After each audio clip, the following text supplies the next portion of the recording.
Y ayer en la tarde me habló mi hija. Yo estaba todavía en el trabajo y me habla mi hija: papá, vamos a ir al cine. Y vamos a ir al cine, eso es pues cuando llegue del trabajo. Llego a las 7 a casa en lo que ceno. Y le dije: si vamos a ir al cine, vamos a ir después del servicio. Así que el pastor a las 10:40 de la noche andaba arrancando para el cine, porque no se quería perder ninguna de las enseñanzas. Amén. Están tan buenas que nos han edificado, hermanos. ¿Cómo no lo podemos perder? Si Dios envió a nuestro hermano Poncho, Alfonso Poncho Pastor, para bendecirlo, pastor. Un gusto que su esposa esté con nosotros. Bienvenida, hermana, esta es su casa. Usted trae su micrófono. Con todo, pastor. Amén. Gracias. Pues estamos de fiesta porque el pastor está aquí. Me da mucho gusto verlo, muy querido. Así es. Le voy a platicar una anécdota de una iglesia en una congregación en Phuket. Esta congregación era como de 30 personas. Tenían piso de tierra, una congregación muy pequeña. 15 años ministrando en Asia, donde la mayoría de la gente es budista. 15 años y apenas tiene una congregación de 30 personas. Y recibió los principios así como ustedes lo están recibiendo. Empezó a aplicarse y empezó a crecer, a crecer, a crecer, a crecer. Y empezó a crecer tanto que se la pasaba viajando en las aldeas y ciudades alrededor, trayendo el evangelio del reino. Y a veces duraba 2 meses, 3 meses sin llegar a presentarse en la congregación. Y dice que una vez llegó después de 3 meses, y cuando va llegando a la congregación, está como aquí la gente que recibe, gente muy cariñosa y con mucho amor, y le dice: bienvenido. Y le dice: usted está de suerte ahora. Y le dice: ah, sí, ¿por qué? Dice: porque el pastor está aquí. Y no sabía que él era el pastor, porque no lo conocía. Ahora, fíjese lo que le voy a decir. Algunas personas piensan que eso es malo. No, pues el pastor no está aquí, el pastor está en otro lado, se la pasa haciendo esto y haciendo esto. Yo lo veo totalmente al revés. Y le voy a decir por qué. Y lo vamos a ver ahorita cuando hablemos del paradigma número 4. Porque hemos creado un sistema donde, queriendo y no queriendo, con ignorancia y sin ignorancia, hemos creado una dependencia del pastor. Y no está el pastor, no nos movemos como ovejas. Si no está él, algo falta. Un buen pastor es aquel que edifica de tal manera que la congregación se mueve sin él, porque se mueve por dirección del Espíritu Santo. Entonces, por si alguno de ustedes dice: no, pues el pastor en la semana está afuera, dele gloria a Dios. Bueno, vamos a continuar. Ahorita estaba aquí poniéndome de acuerdo con Marinita, a quien le agradezco mucho porque está muy pendiente de toda la presentación. Y le digo: vamos a empezar con el paradigma número 4. Y me dice: no, pastor, le faltaron unas filminas del número 3. A mí ya se me olvida. Es que ahora Marina me está dando instrucciones. Gracias, Marina. Entonces nos quedamos con unas 4 principios del paradigma que hablamos la vez pasada. ¿Cuál es el paradigma que hablamos la vez pasada? Es que todos somos ministros. Unos de púlpito, otros del mercado, pero todos somos ministros. Y el llamado sublime es el llamado que cada quien tenemos, no el del vecino. Entonces no nos dejemos, no nos confundamos.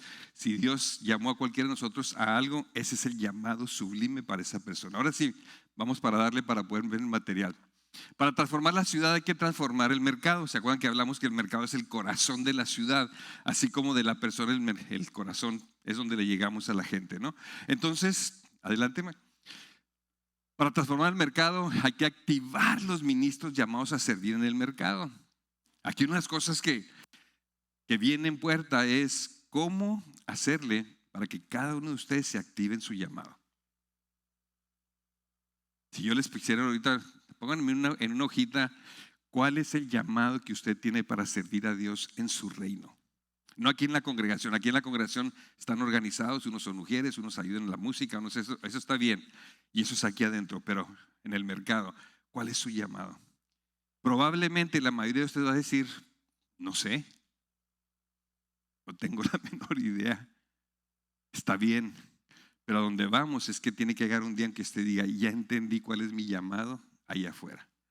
Entonces el pastor lo va a entrenar y el pastor aquí lo va a ungir y le va a decir: Vámonos a administrar el mercado, a tomar posesión de los lugares de influencia, a cambiar la ciudad, a cambiar el estado, a llegar hasta donde Dios quiere. Otra de las 4 claves es la siguiente. Número 3.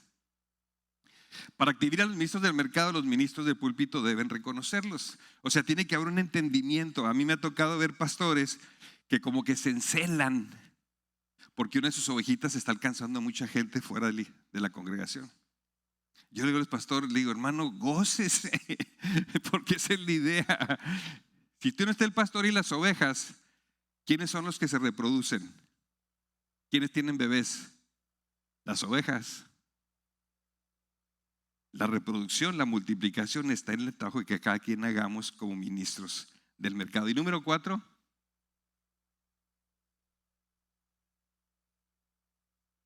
tenemos que transitar entre lo que nosotros le llamamos la sinagoga, porque de repente el concepto que manejamos de iglesia como que lo convertimos en una sinagoga y estamos encerrados ahí. Nosotros tenemos que cambiarlo para llegar allá. Pablo, eso es una cosa muy interesante. Pablo nunca hubiera podido alcanzar toda Asia a través de la sinagoga. Si usted lee el libro de los Hechos y empieza a entender las cartas que escribió Pablo a todas las iglesias que él estuvo plantando, nos damos cuenta de que nunca lo hubiera podido haber hecho la sinagoga. Sin embargo, Pablo nunca hubiera podido alcanzar toda Asia sin la sinagoga. Se necesitan las dos, se necesitan las 4 paredes, se necesita esta comunión. Yo les decía, es importantísimo congregarse, es importantísimo estar aquí. ¿Por qué? Porque recibimos ayuda, nos ayudamos unos a otros, hay ministerios, hay que atenderse uno al otro, problemas matrimoniales, que el hijo, que el esto, que el otro, entrenamiento. ¿Pero para qué? Para transformar el mercado. Si no vamos a transformar el mercado, nos quedamos, como dijimos desde el primer día, estancados. Entonces, esa combinación es la que vemos. Fíjese, le voy a resumir un poquito la historia de cómo funcionó el cristianismo cuando empezó. El apóstol Pedro, en Hechos 2, después de que reciben poder del Espíritu Santo, acuérdense, ¿para qué? Para ser testigos en Jerusalén, en Judea, Samaria, hasta el último rincón de la tierra. Recibe él, junto con 120 gentes, la unción del Espíritu Santo. Y luego son testigos en la ciudad, porque ese ya se convierte en 3,000. Esos 3,000 que se convierten, yo siempre hago la pregunta, ¿a qué iglesia fueron? A ninguna. Ellos estaban convirtiendo a la iglesia. De hecho, nosotros decimos que la iglesia de Jesucristo no nació en un templo, no nació en la sinagoga. La iglesia de Jesucristo nació en la calle ese día. Entonces esa gente se congregó. ¿Saben dónde se congregó? En las casas. Y se empezaron a multiplicar, y se empezaron a multiplicar tanto que se empezaron a convertir líderes religiosos de la sinagoga.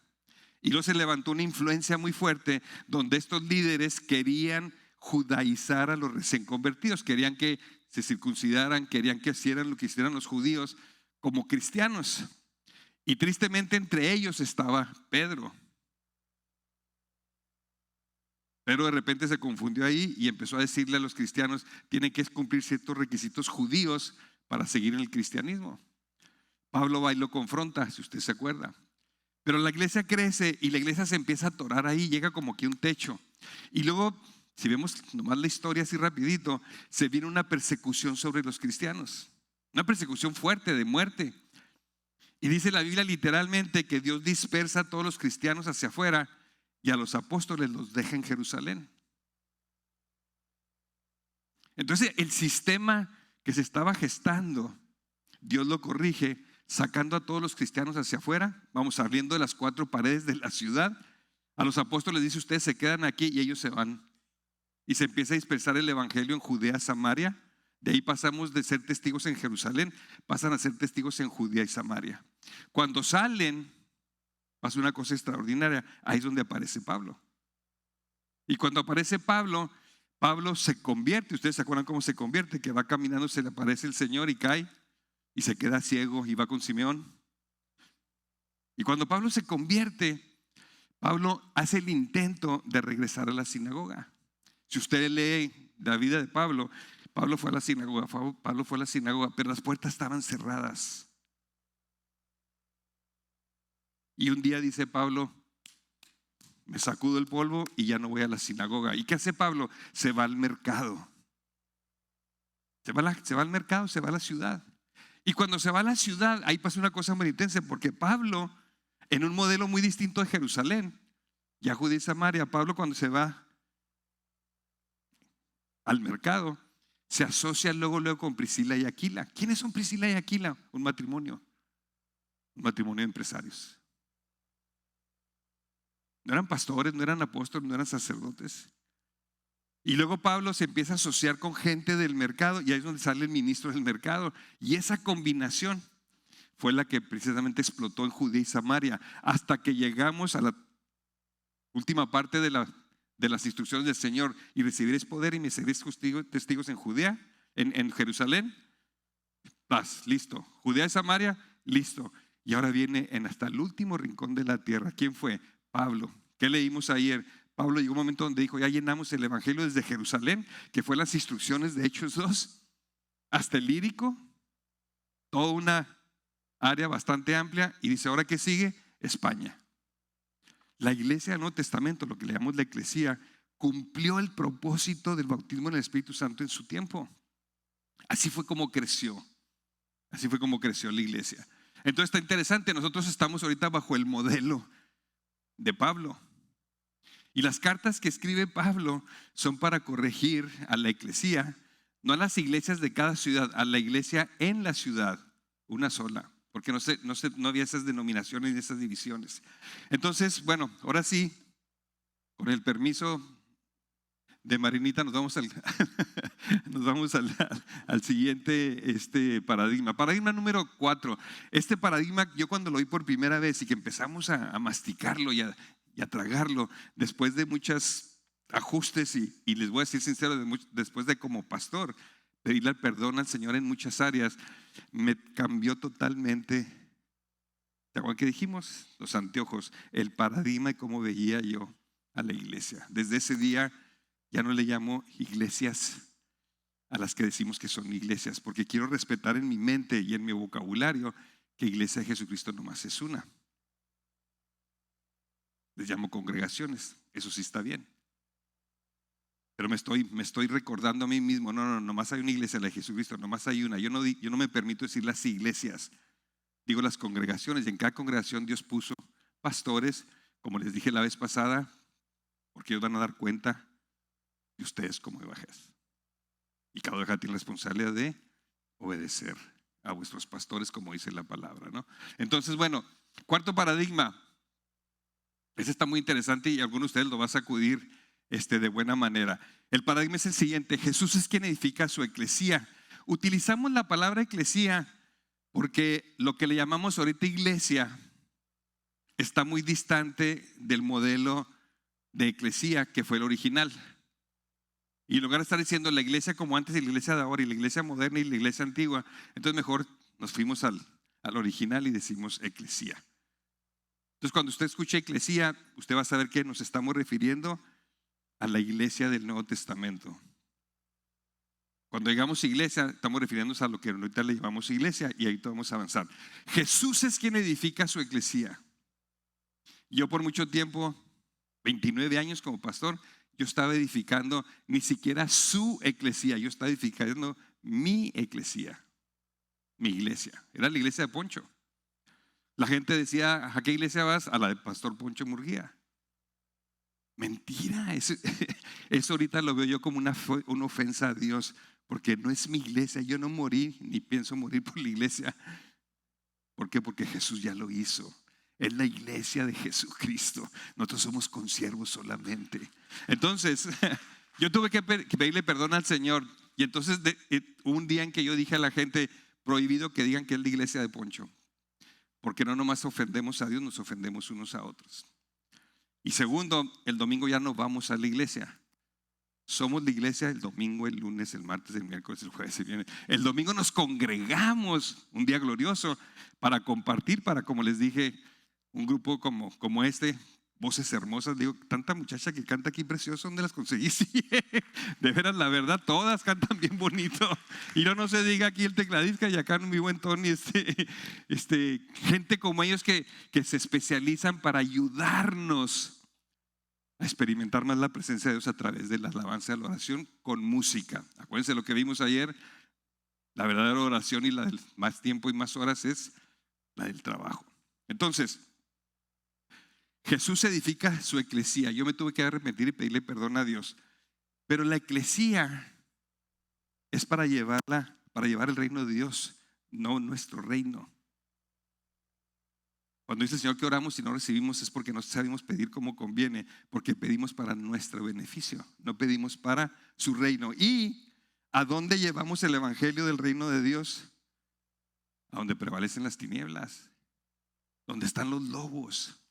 Como que las piezas empiezan a caer en orden y eso nos ayuda a nosotros a dirigir y a redirigir todo lo que hacíamos. Ahora sí, cita bíblica que ustedes ya la conocen, pero la vamos a repasar. Y sobre esta roca, dijo Jesús, edificaré mi eclesía y las puertas del Hades no prevalecerán contra ellas. Qué curioso. Yo les decía ayer que la Biblia está escrita de tal manera que cada palabra, cada coma, cada concepto, cada contexto está hilado por una razón divina. Recibiréis poder para ser testigos en una ciudad, en Jerusalén, en una región y hasta el fin del mundo. El poder es para esto. Aquí Dios dice, yo voy a edificar mi eclesía. Y esta letrita cambia todo. Esta letrita de aquí, que es una conjunción, esta letra liga el propósito de la eclesía con las puertas del infierno. Vamos, si la eclesía no está en las puertas del infierno tumbándolas, perdió su propósito. Y usted va a pensar, entonces guerra espiritual. No, guerra espiritual es una parte de esto nomás. No es como algunos creen que es el todo. Es una sola parte, pero tiene mucho que ver el plan de Dios. Porque las puertas del infierno no van a prevalecer contra ellos. Ahora sí, agárrense pues porque esto está muy interesante. Cuando llegó Jesús a la región, Mateo 16, cuando llegó Jesús a la región de Cesarea, de Filipo, preguntó a sus discípulos. Mire qué interesante pregunta. Jesús en una pregunta está haciendo una consulta, está haciendo un cuestionario, está haciendo una investigación Jesús. Y le dice a sus discípulos, les dice, ¿quién dicen ellos? ¿Quién dicen los hombres que es el Hijo del Hombre? Acuérdense que Jesús se autonombraba a sí mismo el Hijo del Hombre, con H mayúscula las dos. H de hijo y H de hombre. ¿Por qué Jesús tenía esa conciencia y se llamaba el Hijo del Hombre? Porque él no nomás era hijo de Dios, sino era Dios. Y su segundo título es también soy hombre. Soy un hijo de hombre, nací a través de un parto, como cualquier ser humano, a través de una mujer embarazada, que fue María. Por eso dice, soy el Hijo del Hombre. No se confundan, sí soy Dios, pero también soy uno de ustedes. Me hice carne como uno de ustedes. Entonces dice, ¿quién dicen los hombres que es el Hijo del Hombre? Ellos dijeron, los hombres, la gente dice que tú eres Juan el Bautista, otros dicen que tú eres Elías, otros que Jeremías o uno de los profetas. La gente estaba confundida y no sabía quién era Jesús. ¿Se acuerdan que hablamos de Zaqueo? Yo le decía, en el momento que Zaqueo tuvo la experiencia con Jesús, no sabía si era profeta, si era Juan Bautista, que le había cortado la cabeza, había reencarnado otra vez. O sea, no lo veían como el Mesías, como el Rey de Reyes, como ahorita lo vemos nosotros. Entonces de ahí cambia todo el tono de la encuesta, porque Jesús dice, ¿y vosotros? Caray. Ahora la pregunta es, ¿y tú? ¿Y tú? ¿Y tú? ¿Y tú? ¿Y tú? Ya no qué dice la gente. Si nosotros decimos, ¿qué dice el mundo de Jesús? Dice cantidad de cosas. A veces dice cosas muy absurdas. Bueno, eso es lo que el mundo dice. Pero cuando Jesús dice, ¿y vosotros? ¿Quién decís que soy yo? Ya no el Hijo del Hombre como referencia, yo, el que está enfrente de ustedes. Cuando Jesús hizo esa pregunta, yo digo que el que respondió no fue Pedro. ¿Viste? ¿Cómo que no? Pues ahí dice, respondiendo, Simón Pedro dijo. Ahorita lo sé porque pienso que no respondió Simón Pedro. Simón Pedro responde y dice, tú eres el Cristo, el Hijo del Dios viviente. Si nos remontamos a ese día, a esa hora, en ese minuto, esa declaración públicamente hecha ameritaba que los sacaran, los apedrearan y los mataran. Pedro, según los judíos, debería haber sido lapidado y muerto, porque estaba blasfemando, porque estaba diciendo que este hombre de carne y hueso, el hijo del carpintero, es el Cristo. El judío no creía en ningún Cristo así, y menos que un hombre, el hijo de un carpintero, dijera que él es. Era peligroso hacer declaraciones como estas. Sin embargo, él lo dice. Y Jesús respondiendo le dijo: bienaventurado eres, Simón, hijo de Jonás, porque esta respuesta no me la diste tú. Esto no lo reveló carne ni sangre. Ahí carne ni sangre podemos pensar, la carne y la sangre de Pedro, su humanidad no lo reveló. Tampoco fue la carne y sangre de Jesús que estaba frente a él.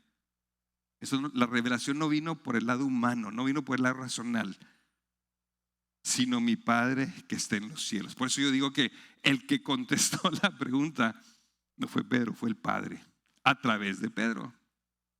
Y ahí es donde viene la cosa muy interesante, porque este es el preámbulo de la declaración que hizo Jesús, que cambió el rumbo de la historia del mundo. No nomás en la muerte y resurrección de Cristo, pero desde el punto de vista de administración de la gracia, de los dones, de los talentos de Dios. Esto fue el preámbulo, porque entonces Jesús es cuando dice, ahora sí,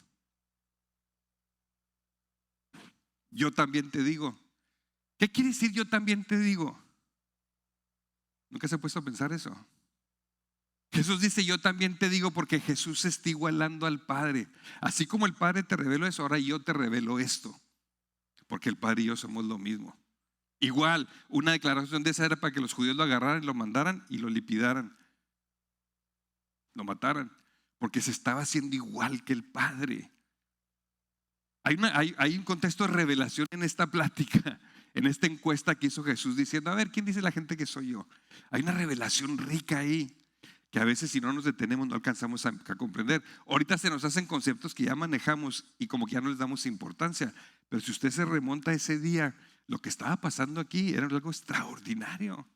Entonces le dice, yo también te digo, así como el Padre te dijo a ti que yo soy el Cristo, ahora yo el Cristo, el Hijo del Dios viviente, ahora yo te digo que tú eres Pedro y sobre esta roca edificaré mi iglesia. Un paréntesis, porque esta frase de tú eres Pedro y sobre esta roca ha sido muy discutida.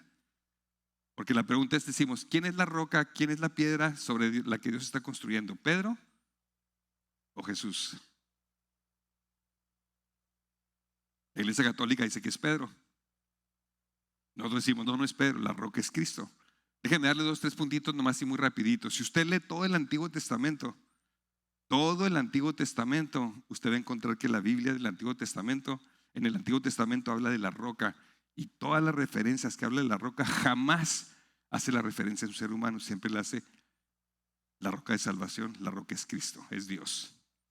Número 2, si usted analiza el griego, cuando usted lee este pasaje en griego, dice, tú eres Petros, esa es traducción en el griego, y sobre esta Petra edificaré mi iglesia. En el griego, el idioma hace la distinción, tú eres Petros, debo definir Petros. Petros, según el diccionario griego, así para parvulitos, Petros es una piedrecilla que yo puedo tomar y yo la puedo aventar. Ese es Petros, una piedra que yo tengo la habilidad de cogerla y aventarla. Ese es Petros. Petra, la definición de Petra en el griego es roca. Así, una roca inamovible que nadie puede levantar y moverla. Entonces Jesús le está diciendo a Pedro, tú eres una piedrecilla y sobre esta piedresota yo voy a edificar mi eclesía. ¿Te das cuenta? Tercero, yo cuando hablo con algunos de ellos que me dicen, no, pues es una interpretación. No, vamos haciendo una cosa, vamos a preguntarle a Pedro si él es la roca o Jesús es la roca. Dice, ¿cómo le vas a preguntar a Pedro si ya se murió? Pero dejó cartas. Y en primera de Pedro dice que todos nosotros somos Petros y que somos piedras que estamos siendo puestas sobre la roca para edificar el cuerpo de Cristo. Él lo dice. Entonces nomás hago un paréntesis ahí para que no estemos confundidos ahí. Pero qué curioso, Jesús dice, sobre esta roca, sobre él, edificaré mi sinagoga. No dijo voy a edificar mi sinagoga. ¿Voy a edificar mi templo? Tampoco dijo que iba a edificar su templo. Es más, le voy a decir otra cosa. Tampoco dijo que iba a edificar su iglesia. Voy a edificar mi eclesía. Ahorita vamos a ver qué quiere decir la palabra eclesía. Y usted va a ver cómo hemos creado una definición de eclesía distinta a la del Nuevo Testamento. Entonces le dice, yo voy a edificar mi eclesía y las puertas del infierno no prevalecerán contra ella. Por eso todos tenemos luchas espirituales en la mente. Está garantizado, en el mundo tendréis tribulaciones. ¿Por qué tenemos tribulaciones? Porque la eclesía de Jesús está tumbando las puertas del infierno. En la comunidad, en la sociedad, en la familia, en la vida, siempre. Ahora, Mateo 16:19, yo te daré las llaves del reino. Si le regresamos ahorita, regresamos una.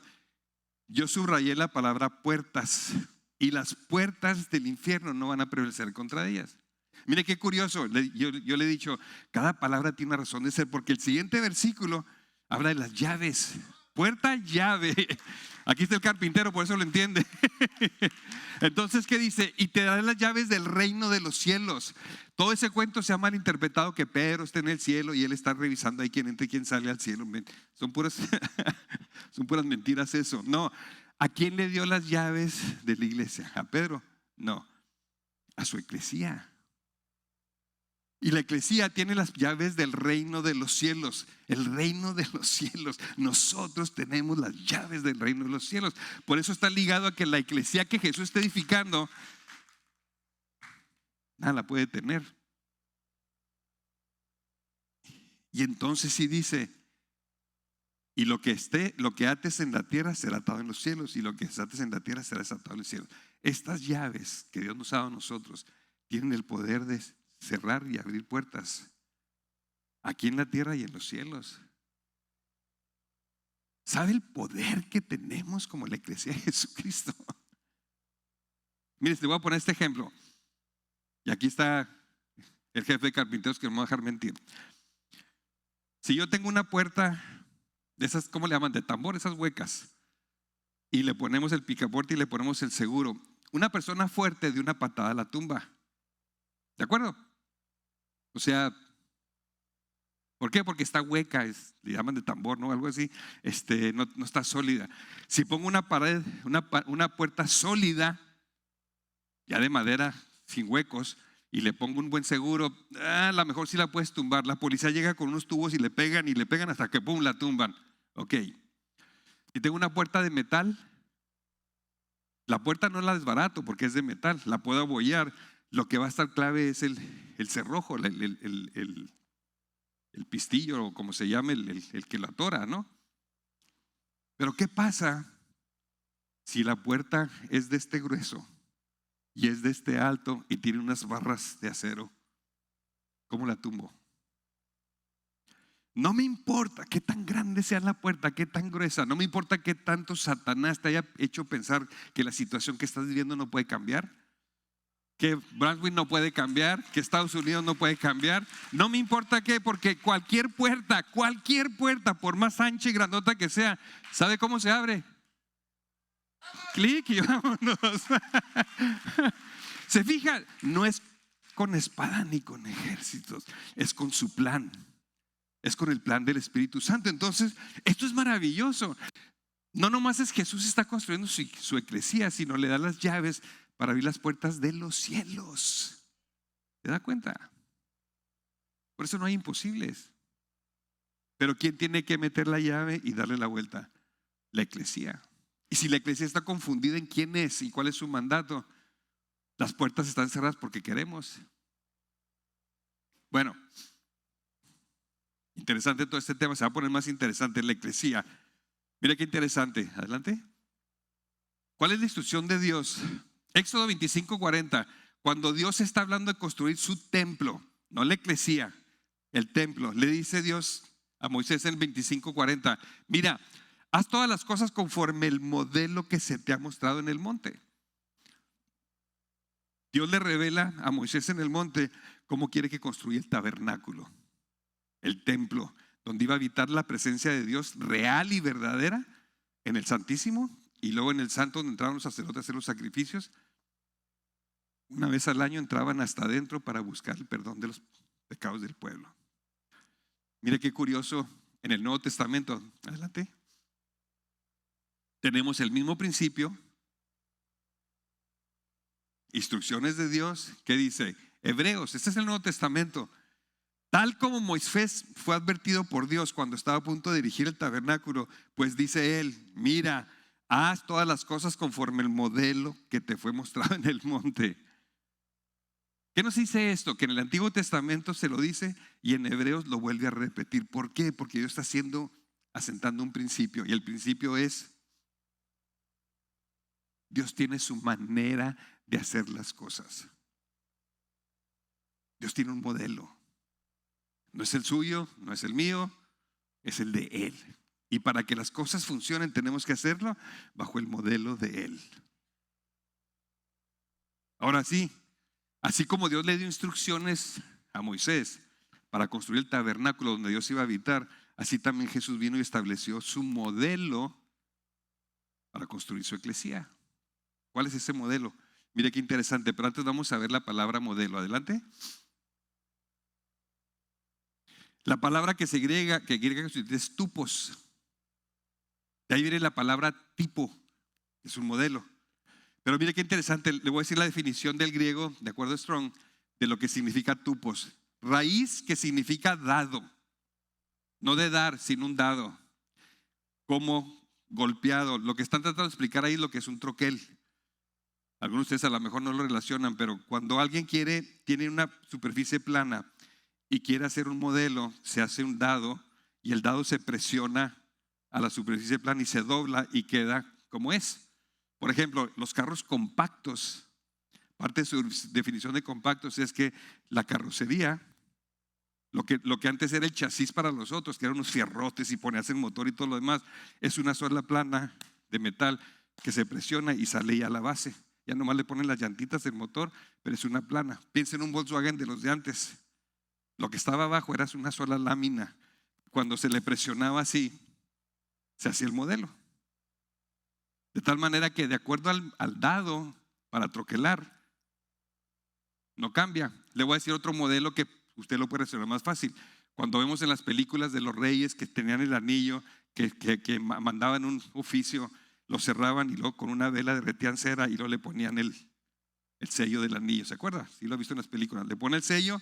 Este es el modelo, este es el dado. Cuando lo presiona en una superficie queda marcado exactamente igual cualquiera y nadie lo puede quitar. En Juárez hay una maquiladora que se llama Electrolux y construyen un refrigerador cada 7 minutos. Cada 7 minutos sale un refrigerador. Cada día salen 3, 4, 5, 10 trailers a Estados Unidos y de Estados Unidos al mundo, porque ahí se construye un refrigerador cada. Y cuando fue la inauguración, a mí me invitaron a la inauguración. Éramos un grupo, desde luego. Y cuando llego yo, nos enseñan el proceso. Impresionante, porque llegamos y la primera sala donde inicia todo, entran unas grúas y entran unos, no le miento, pero son unos rollos, probablemente más alto que esto, de puro aluminio. Así como papel del baño, pero de aluminio, unos rollotes. Y entra la grúa y lo pone ahí. Y luego, así como usted jala ese papel del baño, saca la lámina y la lámina sale una laminota así, pasa. Y luego un rayo le hace y corta un pedazo de lámina. Así como lo oye. Y luego ese pedazo de lámina sigue su caminito y lo que llega, el tupos, un dado. Y lo pum, pum, lo aplasta así. Cuando sale, ya está hecho el casco del refrigerador. ¿Ya? Doblado y ya está todo eso. Porque cuando lo presenta se dobla la lámina y todo. Y cuando sale, y entonces cuando viene otro pedazo de lámina, pum, pum, pum, pum, y todos son igualitos. Las puertas las hacen igual. En la misma corte, cortan el de la puerta y parta con otro dado, pum, pum, y ya sale el marco de la puerta. Ya listo nomás para ponerle todo lo demás, desde luego la pintura y todo eso, ponerle el empaque, esto y lo otro, y las bisagras, y lo van armando. Impresionante. Bueno, Jesús tiene un dado para su iglesia. Pum, pum, pum, pum, pum, pum, pum, pum. Y lo que ha pasado, así es. Y lo que ha pasado es que nosotros le hemos dicho, no, ¿sabes qué? A mí no me gusta así. Y le doblamos por un lado y le doblamos por otro. Y después de 2000 años hemos terminado hoy con un modelo que no es el original. Está tan manoseado ese modelo que le decimos iglesia a algo que no tiene referencia con el tupos de Dios. Y ahorita lo vamos a entender un poquito más. Ahora, quiero hacer una referencia, una pauta y decirlo así abiertamente. Nosotros nos consideramos que no somos rebeldes, somos revolucionarios, pero no rebeldes. No venimos aquí a levantar el puño y que muera la iglesia. No, no, no, no. Le damos el valor que tiene la iglesia como la conocemos ahorita. La valoramos, la cuidamos, la protegemos, la amamos, pero tenemos que corregir los conceptos. ¿Estamos de acuerdo? Entonces, para que cuando esté yo hablando no piensen que estoy en contra de lo que estamos haciendo aquí el domingo. Ustedes me han oído decir, gloria a Dios por el domingo. Sigamos con el domingo. Sigamos haciendo lo que estamos haciendo. Nomás no le llamemos voy a la iglesia. Borremos ese concepto porque eso no existe bíblicamente, no existe. No es la iglesia del pastor Arturo con tanto y todo lo que lo queremos. Y él lo sabe desde luego. Es la iglesia de Jesucristo, la de la ciudad. Somos una congregación más, con un propósito, con un pastor, un lineamiento de sometimiento al pastor. Para los domingos hacer esto y los miércoles y como ahorita, 20 días, ya nomás falta uno. Ok, entonces nomás lo pongo así como corrección. Ahora sí, vamos.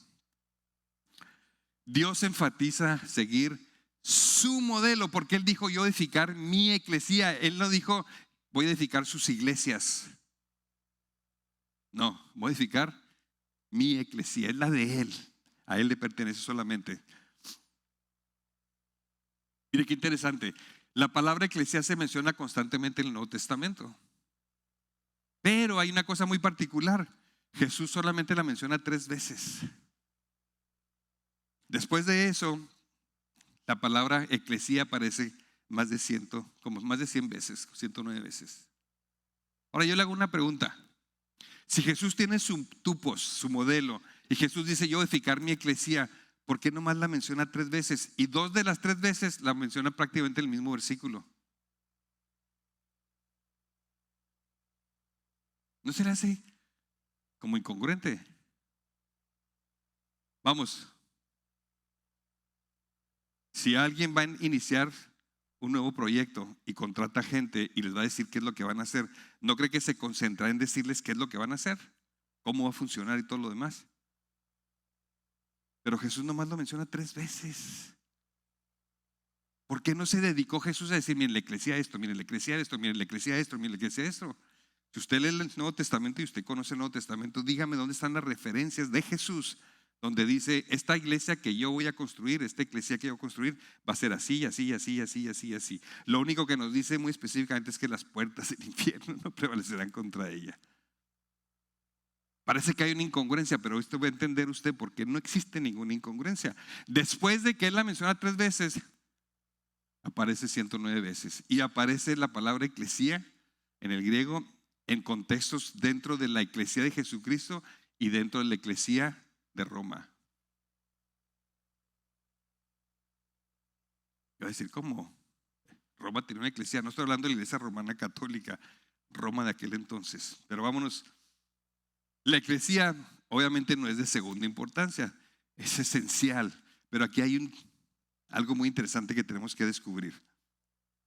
Mire, la palabra y el concepto eclesía ya existía y era un término secular, no espiritual. Jesús, después de la declaración esa gloriosa de Pedro, que no fue Pedro, fue el Padre, y dice sobre esta roca, que es Cristo, yo voy a edificar mi eclesía. ¿Por qué no dijo Jesús voy a edificar mi sinagoga? ¿Por qué no dijo voy a edificar mi templo? ¿Por qué dijo voy a edificar mi eclesía? Porque la eclesía ya existía. Era un concepto social, era un concepto del mundo. ¿Sabe cuándo empezó el concepto de la eclesía? 500 años antes de Cristo ya existía la palabra eclesía. 500 años ya existía la palabra eclesía. Los griegos son los que inventaron la eclesía.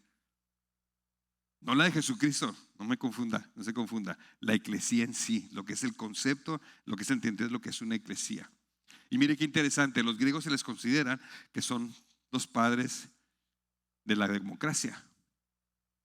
En aquellos años, casi todo el mundo era gobernado por un rey, por un imperio, por un gobernante. Y ese rey, ese imperio, ese gobernante no lo elegía el pueblo, era porque así era la descendencia de los reyes. Y los griegos son los primeros que empezaron a pensar, una cultura impresionante de los griegos. Los griegos los estudiaron mis bisabuelos en la escuela, mis abuelos, mis padres, yo lo estudié, lo están estudiando mis hijos y mis nietos. Los griegos nunca van a desaparecer, porque tenían tanta inteligencia que dejaron sembrado muchos conceptos que hasta el día de hoy se habla de qué dijo Platón, qué dijo Sócrates, qué dijo Aristóteles. Son los griegos. Esta gente estaba tan avanzada que decía, si nosotros para gobernarnos unos a otros no necesitamos a un rey, nos podemos autogobernar todos juntos como sociedad. Pensamientos muy avanzados en aquel entonces. Y decían ellos, nosotros debemos de elegir a nuestros gobernantes. De ahí viene democracia, demos es pueblo y gracia es liderazgo. Entonces decían ellos, nosotros tenemos que elegir a nuestros gobernantes, pero si nosotros nos ponemos de acuerdo y elegimos a nuestros gobernantes, la democracia tiene un punto débil muy fuerte. ¿Cuál? El mismo punto que es fuerte es el punto que es débil, que la mayoría manda. Fíjense, esto gente lo que pensaban en aquel entonces. Porque dice, si la democracia somos el pueblo y el pueblo elegimos a nuestro gobernante, qué padre porque la mayoría manda, pero ellos decían, ¿y qué pasa cuando la mayoría está mal? Sigue siendo democracia porque la mayoría manda, pero si la mayoría está mal, no estamos avanzando. ¿Había pensado usted en eso? Pues los griegos hace 2500 años ya estaban pensando en eso, cuando la democracia todavía no existía. Interesante, ¿no? La democracia, en lo personal, yo considero que es uno de los mejores sistemas que tenemos de gobierno en el mundo. Pero el mejor sistema es la teocracia. No al pueblo, sino Dios. Porque Dios tiene su tupos, su manera de gobernar. Y los cristianos estamos bajo ese gobierno, así es. Y bajo ese gobierno nos sometemos a su tupos. Es la mejor manera. Pero bueno, entonces Jesús dice, yo voy a edificar mi eclesía, y utiliza un término que los griegos inventaron. Ahora mire, se pone más interesante esto. Los griegos decían, es que si nosotros elegimos a nuestros gobernantes y la mayoría estamos mal, ¿quién nos va a poder salvar? Vamos a estar equivocados todos. Entonces ellos dicen, tenemos que tener un órgano, un grupo de gente sabio, de principios, que no se distraiga con corrientes y que permanezca, para que ese grupo sea el que mantenga a la mayoría en los principios correctos. Ah, caray. La eclesía, los griegos la forman para cuidar que el hombre no se desvíe al mal dentro de lo que es el gobierno de la sociedad. Pregunta, ¿en eso estaba pensando Jesús cuando dijo voy a edificar mi eclesía? Mire qué interesante se pone porque todavía continúa. Adelante. En la Septuaginta, eclesía, la Biblia, la traducción de la Septuaginta, eclesía es traducida por la palabra hebrea cajal. El hebreo en el cajal, que proviene de una raíz que también significa convocar, normalmente es usada para indicar la asamblea. La traducción más excelente de eclesía es la asamblea, no es iglesia. Y ahorita le voy a explicar por qué le decimos iglesia en lugar de asamblea, y se va a ir para atrás cuando tenga el conocimiento de lo que le voy a decir. Normalmente es usada para indicar la asamblea o congregación del pueblo de Israel. Por lo tanto, en el sentido hebreo significa el pueblo de Dios convocado por Dios, la asamblea, a fin de escuchar y actuar para Dios. Estamos hablando el sentido hebreo antes de que existiera el judaísmo. Los hebreos ya tienen una palabra que decía somos la asamblea. Desde ahí se estaba gestando todo este concepto. Ahora eso es nomás como algo así interesante, pero mire lo que quiere decir en el griego. En el griego la palabra eclesía, así se escribe en griego, era la principal asamblea de la democracia ateniense. Atenas, los griegos, formaron su eclesía, su asamblea. Y mire qué interesante, esa asamblea tenía un carácter popular, era del pueblo, porque el pueblo cuidaba al pueblo para no equivocarse. Esa asamblea estaba abierta a todos los ciudadanos varones con 2 años de servicio militar. En un sentido más amplio, eclesía vino a significar cualquier asamblea de ciudadanos debidamente convocados. Esto es, esta palabra nunca tuvo sentido religioso entre los griegos. Estamos hablando de la cultura griega. Pero qué curioso que Jesús dice: yo voy a edificar mi eclesía, haciendo contacto con una definición griega. Ni siquiera judía, ni siquiera religiosa de la sinagoga. Entonces Jesús estaba diciendo: mi eclesía es una asamblea. Aquí le estoy dando un resumencito, pero usted lo puede googlear, todo esto es historia, o sea, usted lo puede confirmar así como se lo estoy diciendo. Eso de que tenía que estar abierta a todos varones con 2 años de experiencia militar es uno de los requisitos. Tenía que ser la gente que quería ser parte de esta asamblea para cuidar a la sociedad. Tenía que ser gente de principios, de valores, integral, de integridad, de honestidad, gente cabal, como se supone que deben ser los cristianos. Digo se supone porque tristemente no hemos entendido qué es la eclesía. Entonces esta gente cuidaba a la sociedad para que no se perdiera. Por ejemplo, si la mayoría empezaba a decir: vamos a autorizar el matrimonio homosexual, la asamblea decía: hey, hay principios. Dios creó al hombre y a la mujer. Dios creó a Adán y a Eva, no a Adán y a Esteban. Entonces esa conciencia de la palabra de Dios, la asamblea es la que hacía permanecer a la sociedad en el rumbo correcto. Ahorita, ¿qué está pasando?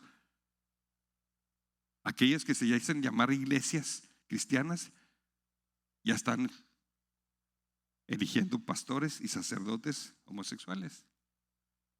¿Dónde quedó la asamblea? ¿Dónde quedó este espíritu de santidad e integridad en base a los principios de la teocracia, no la democracia? Lo que dijeron los griegos ya está pasando ahorita y nos está pasando a nosotros como cristianos. Y dices tú: caray, algo no está bien. Pero bueno, sigamos, adelante. Clave: Dios es el que convoca. Eclesía, cajal, lo que decíamos en el hebreo, Dios convoca a su asamblea. Dios es el que convoca. Adelante, Marinita. La eclesía es la asamblea de Dios y Él es el que convoca. Es su eclesía. No convoca el pastor. No convoca el que manda ahí nos vamos a reunir mañana a las 7. El que convoca es Dios. Claro, hay un pastor que toma liderazgo y trae orden, pero la gente tenemos que tener conciencia que es Dios el que me convoca. Cuando nosotros decimos que nos reunimos el domingo como iglesia, no que vamos a la iglesia, nos reunimos como iglesia, ¿quién nos está convocando?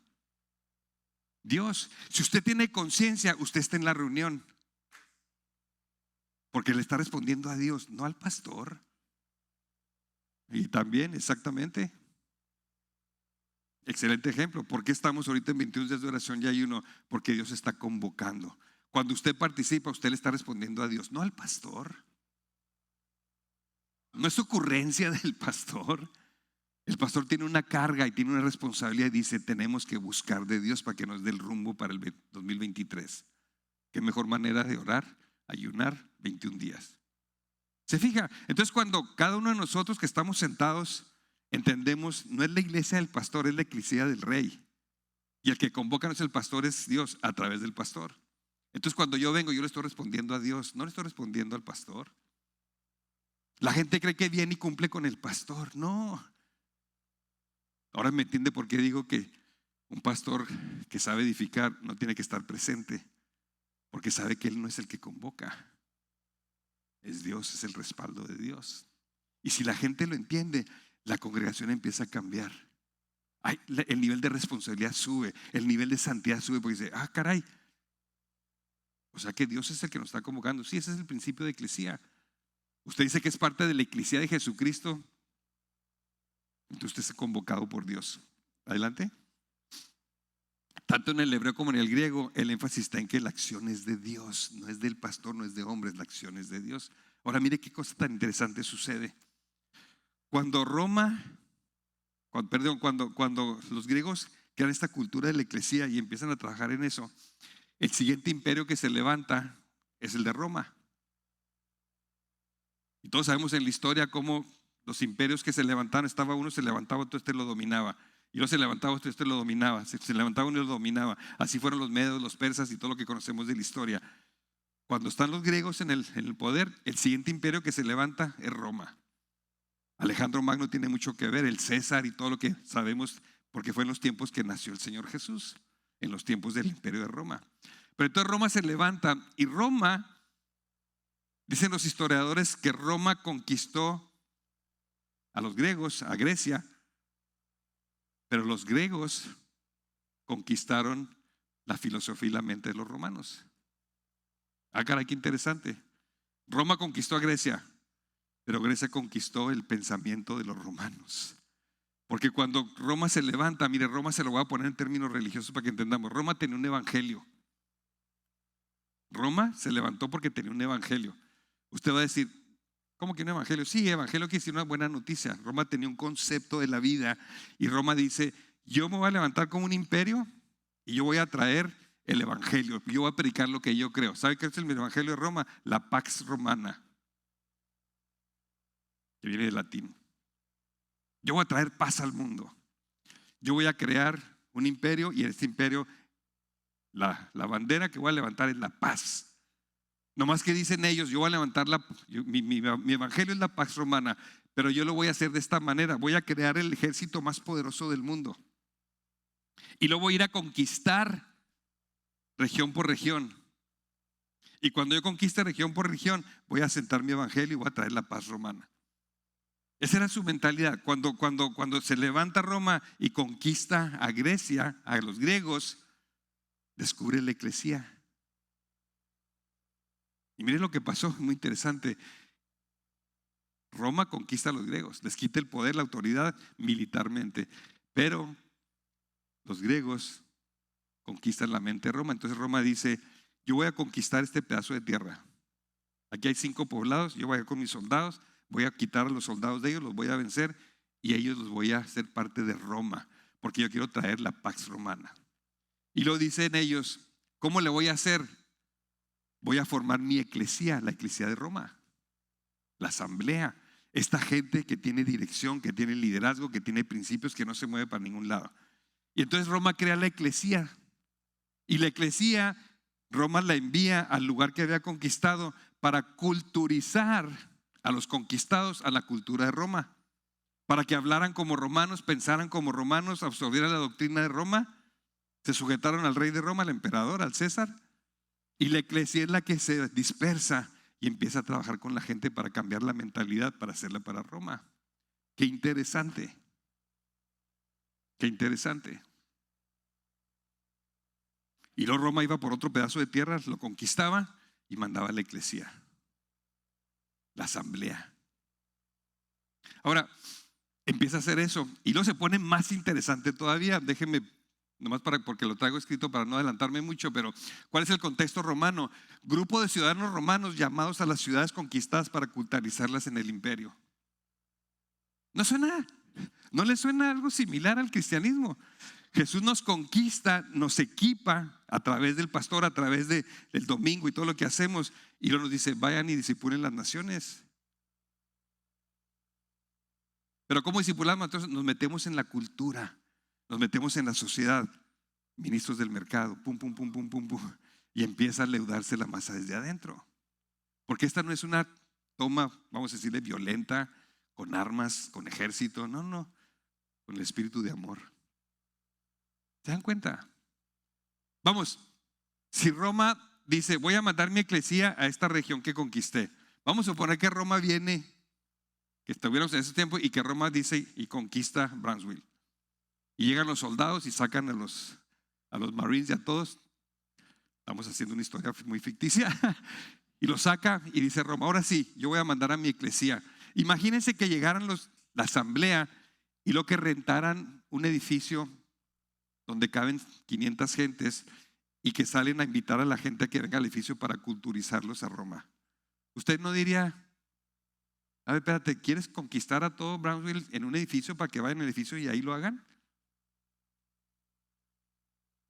No, lo que Roma hizo fue, mandó a la gente con la gente y habló el primo con el tío y el otro y el otro y el otro y el otro y empezaron a culturizar desde abajo.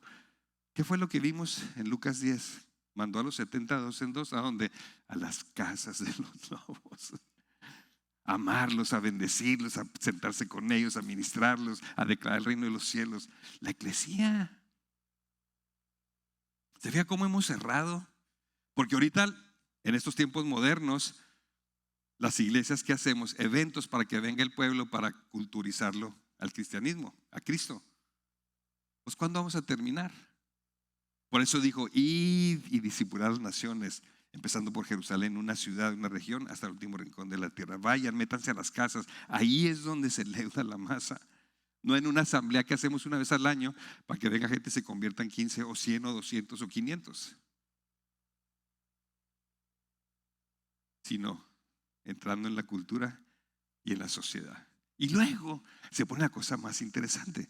Cuando Roma empieza a conquistar lugares fuera de su territorio, empieza a conquistar lugares fuera de lo que conocemos como Italia ahorita, Roma, y empiezan a salir barcos a diferentes lugares. Los barcos que salían, se va a reír, pero así es la historia y lo puede confirmar. Los barcos salían con los planos, con los materiales y con las instrucciones para llegar a los lugares que habían conquistado. Ya estaba trabajando la iglesia y lo levantaban un templo, levantaban un edificio. Porque en ese edificio iba a venir el emperador, que era el Dios de ellos, y él iba a habitar ahí entre ellos en su edificio. Y por eso tenemos la cultura grecorromana. Digo, si se acuerdan cuando estudiaron en la secundaria o en la primaria, que estudiamos todo eso, decimos la cultura grecorromana. Por eso tenemos edificios con columnas y con un triángulo arriba. Es la combinación de los griegos con los romanos, porque Roma conquistó militarmente a los griegos, pero los griegos conquistaron culturalmente a Roma. Entonces levantaban templos así para que cuando llegara el César tuviera un lugar donde vivir, su casa. De ahí gobierna el César. Vea la similitud de la iglesia.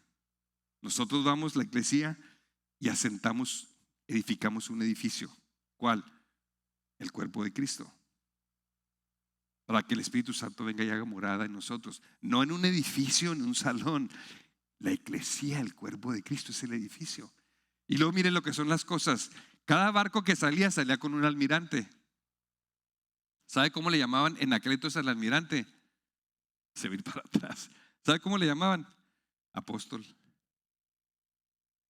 Al almirante que salía de Roma para asentar los edificios y todos los materiales y todo para establecer el reino de Roma en los lugares conquistados, le llamaban apóstoles. ¿Por qué? Porque el apóstol es el que llega y pone el fundamento para que se edifique. Esto es lo que hace un apóstol. El apóstol no está por encima para que la gente lo alabe y le adore y traiga 20 gentes que lo ayudan y lo llevan y 1000 cosas. No, el apóstol se mete abajo y pone el fundamento. Es el albañil de albañiles, es el que está con la mezcla y mete la varilla y mete el hoyo. Ese es el verdadero apóstol. Ya también distorsionamos esa figura del apóstol.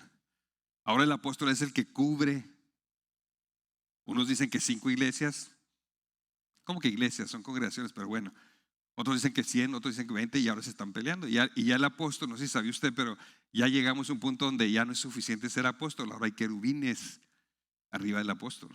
Porque ya la competencia es tanta que antes había 5 apóstoles y todo el mundo lo reverenciaba. Ahora hay tantos que ahora ya sacaron un doctorado de apostolado o algo así y ahora les llaman querubines. Esto, o sea, totalmente fuera de contexto de lo que era. Ahora se pone la cosa más interesante. Déjeme que lea usted esto. La eclesía romana era para enseñarles el idioma, las leyes, la cultura y las costumbres romanas hasta que toda la ciudad se comportara como Roma. ¿No es eso lo que hacemos cuando hablamos de discipular?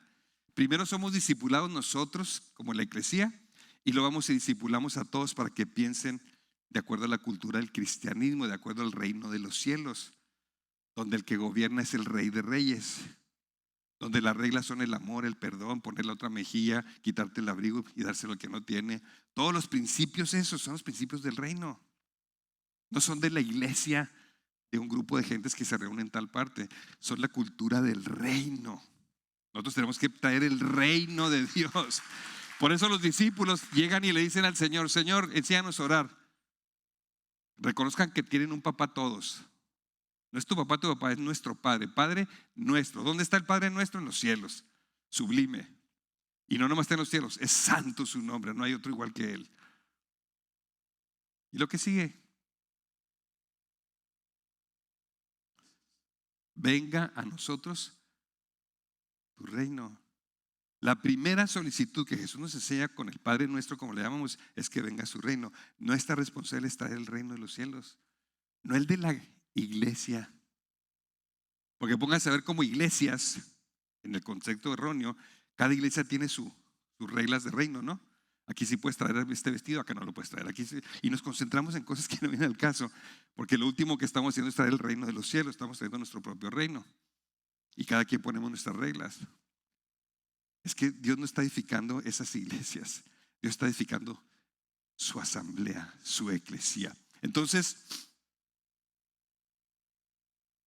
y se debe considerar cómo aplicar los decretos del rey para el bien de la ciudad, con respaldo legal de autoridad. Al final de cuentas, nosotros como eclesía aplicamos los decretos del rey. ¿Cuál rey? El Rey de Reyes, para el bien de la ciudad, no para nuestra congregación o nuestra vida. Porque nuestro llamado es discipular ciudades con respaldo legal de autoridad. ¿Cuál autoridad? Lo que hemos dicho y lo voy a volver a decir. Jesús ese día glorioso se sentó y dijo: toda autoridad me ha sido dada en los cielos y en la tierra. Por lo tanto, vayan y discipulen naciones. Todo está hilado, todo está en orden. Ahora sí, mire qué interesante. Roma crea esto, el convento Civium Romanorum. Le digo, googleo, todo esto está ahí. Roma dice: yo conquisto militarmente un lugar, ya tomo posesión, mando a la eclesía empieza a culturizar a todo el mundo hacia Roma. Mando a mis apóstoles para sentar el fundamento para la casa del César y que gobierne el César. Pero y lo decía Roma: ¿y los lugares que todavía no alcanzo? ¿Los lugares que todavía no me posesiono de ellos? Entonces Roma inventa el Conventus Civium Romanorum. ¿Sabe qué dice el Conventus Civium Romanorum? Dice: donde dos romanos se reúnan, ahí está el imperio de Roma. Yo así me quedé cuando me dijeron: ¿cómo? Entonces eso no lo inventó Jesús. No, el Conventus Civium Romanorum ya existía antes de Cristo. La iglesia ya existía antes de Cristo. Lo que Jesús viene y hace es que rescata lo que se había perdido, y ahora lo hace su iglesia. Ahora es su conventus. Ahora Él dice: donde dos o tres se reúnan en mi nombre, ahí estoy yo. Pero ¿para qué está Él? Para sentirnos bonito, aleluya, gloria a Dios. Claro que sentimos bonito, claro que gloria a Dios y claro que aleluya. Pero ¿para qué está Él con nosotros? Para hacer su iglesia, para abrir la puerta y que venga el reino en los lugares más oscuros. Las puertas del infierno no prevalecerán contra ella.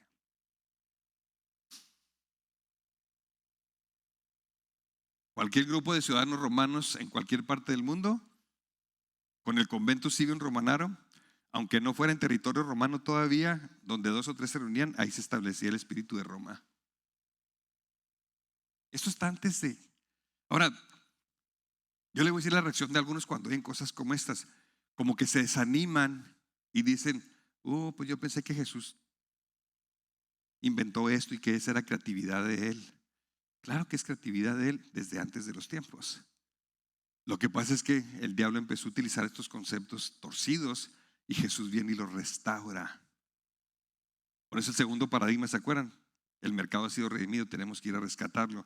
Así como Jesús empezó a rescatar el principio de gobierno teocrático a través de su eclesía, de su asamblea, en base a sus principios. Y Jesucristo lo que hizo fue que transculturizó lo que había para aprovecharlo para su propósito. A mí eso se me hace muy sabio.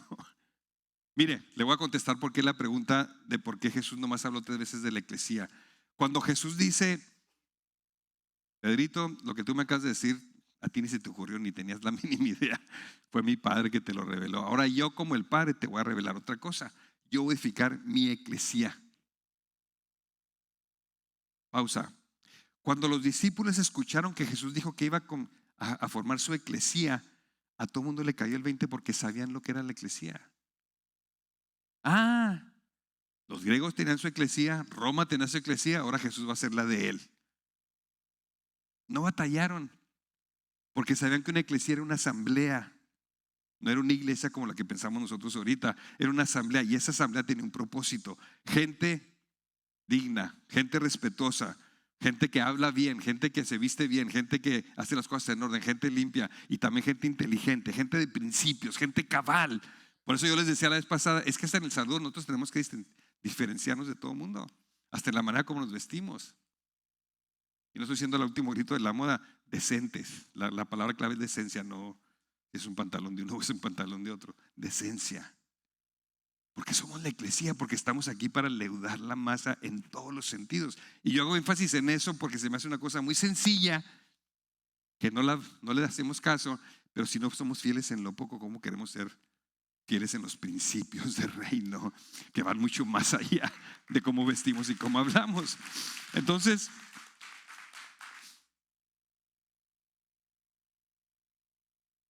Dios está edificando su eclesía para que su eclesía traiga su reino a través de ser nosotros el tupos, el modelo de cómo hablamos, cómo nos comportamos. ¿Por qué? Porque somos el cuerpo de Cristo.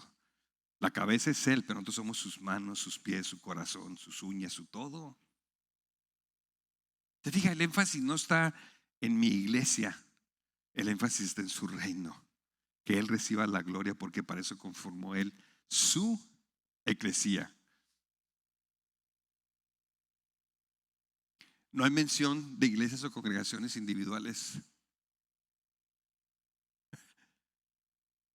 Déjenme meterme un poquito más a fondo a esto. La eclesía, la asamblea, no poseían templos. No hay mención ni evidencia de tal cosa como templo cristiano hasta 300 años después. Para ser exactos, fueron 320 años después. La eclesía nunca se reunió en lugares como los nuestros. No estoy diciendo que esté mal, no me estoy diciendo nunca se reunió en lugares como los nuestros. No tiene una oficina que decía la oficina del pastor. Es más, para sorpresa de muchos, no tenían la Biblia. El Antiguo Testamento estaba en la sinagoga con el rabino. Y nomás un rabino podía abrir los pergaminos y leerlos. El Nuevo Testamento, todavía en el año 60, en el año 70, 69, todavía se estaba escribiendo. No se llegó a consolidar hasta cientos de años después, que hubo diferentes concilios y se empezó a reconocer cuáles libros eran inspirados y cuáles no. Y se empezaron a sentar las doctrinas de esos libros, como la deidad de Cristo. Cientos de años después. Qué curioso. La eclesía, la asamblea del Nuevo Testamento, no tiene edificios, no tiene oficinas, no tiene salones como este, no tenía esta herramienta hermosa, no tenía micrófonos, no tenían aviones, no tenían imprentas. Y sin embargo alcanzaron a su mundo porque estaban siguiendo el tupos de Dios. Ahora no estoy diciendo que no utilicemos estas cosas. Lo que yo digo es, si ellos lo hicieron sin eso, ¿cuánto más no deberíamos estarlo haciendo nosotros con todo esto? Pero enfocados al reino de Dios, no a mi reino en mi iglesia, sino siendo la asamblea, que es la que trae los principios del reino para la ciudad, no para la congregación. La congregación ya es.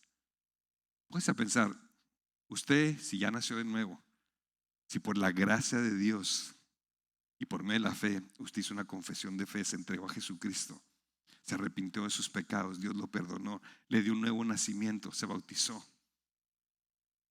Usted ya tiene la herencia, ya tiene el cielo aquí en la bolsa, es suya. No por obras, bueno, por una obra, la de Cristo Jesús en la cruz, ni siquiera fue la nuestra. Ya es suya, usted ya tiene el cielo. Si usted ya tiene el cielo en su bolsa, ¿por qué Dios nos deja tantos años después de que nos convertimos? Porque hay una misión que cumplir, discipular las naciones. Acuérdense que la gran comisión, una moneda de dos lados, predicar el evangelio a cada criatura, que lo hemos hecho muy bien, pero lo que nos ha faltado es discipular naciones.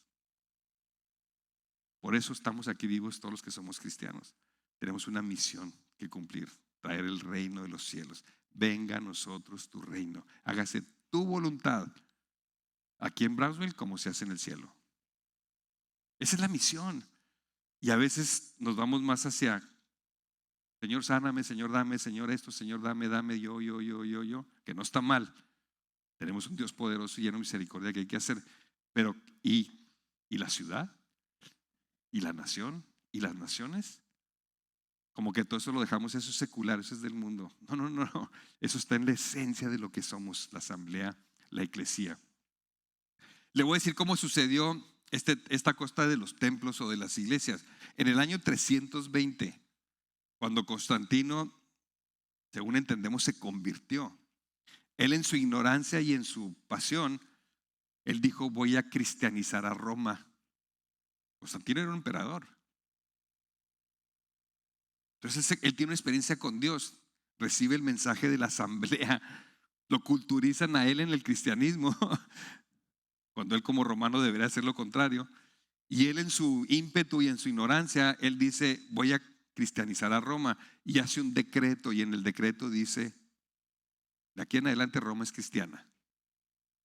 Pues no es cierto, no funciona así. Aunque el presidente de un país diga somos cristianos, no funciona así. El tupos de Dios es uno por uno con lobitos en sus casitas.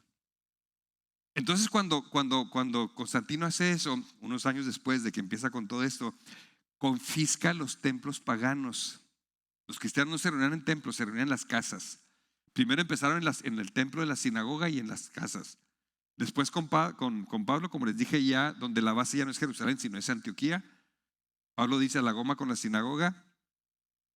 Tenemos que seguir predicando el evangelio a los de la sinagoga. Inclusive se empiezan a convertir rabinos de la sinagoga. Los empiezan a juntar en las casas y en el mercado.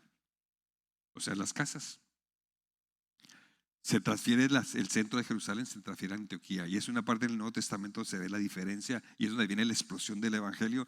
Jerusalén, Judea, Samaria y luego hasta el último rincón de la tierra. Entonces cuando sucede todo eso, el Constantino le quita los templos paganos a los idólatras. Los templos que usted lee en el Nuevo Testamento, que sacrificaban niños, los templos donde algunos templos de las diosas que adoraban, las sacerdotisas eran prostitutas, y los hombres que iban a darle honor a sus diosas tenían que prostituirse con ellas. Todo ese sistema, Constantino dice: no, esto está mal, esto no va con el cristianismo. Les quita los templos y luego comete, para mí, un grave error, y se lo regala a los cristianos. A lo mejor usted va a decir: qué buena onda, pues ya los cristianos tenían. No. Yo considero que fue un error, porque ¿qué fue lo que pasó? Cuando le regala tiempo a los cristianos, empezó un éxodo. Se empezó a salir la gente de las casas, que era el tupos de Dios, y se empezó a meter en los templos. Y cuando llegó a los templos, llegaban, y el templo había un altar, el altar del dios o a la diosa que adoraban. Y en el altar había un sacerdote o sacerdotisa, que era la que hacía los sacrificios y todo lo demás. Y la gente llegaba y se ponía viendo hacia el templo, hacia el altar. Cuando el cristiano se reunía en la casa, como es el propósito, el tupos de Dios, en la casa no había altar, no había templo, era una casa, era la mesa. ¿Te acuerdas 4 cosas que hacía la iglesia en el Nuevo Testamento? Que ya lo leímos. Número 1, aprendían de la enseñanza de los apóstoles. Ni siquiera dice la Biblia, porque no existía la Biblia. ¿Qué dijo Pedro? ¿Qué dijo Pablo? ¿Qué dijo esto? ¿Qué dijo? No, pues sí, no, pero se contradice. No se contradice, pero acá. Oye, aparte de las cartas de Pedro hay una de no sé quién y de no sé quién y de no sé quién. Caray, pero esa no concuerda con esta. Así aprendieron ellos. La diferencia es que eran guiados por el Espíritu.